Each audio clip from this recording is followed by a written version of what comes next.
Welcome to my YouTube automotive channel. In today's video I'm sitting in a 2024 Nissan Altima and I will show you the horn fuse and relay location, so I want to check those in case your horn is not working. This video should apply to 6th generation of Nissan Altimas made from 2019 all the way up to 2025.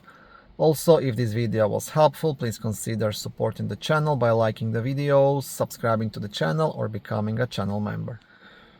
Before I show you the fuse and the relay, that's the first and easiest thing to check. Other most common cause of horn not working is the airbag clock spring. That's something you want to check next. And then you want to check the horns themselves, wiring towards them and electrical connections. Okay, so the horn fuse and relay will be located in the fuse box, which is under the front hood on the driver's side right here.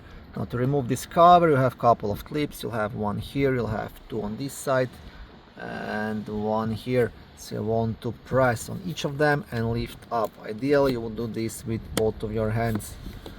So push and lift up. It's definitely not the easiest thing to do with one hand.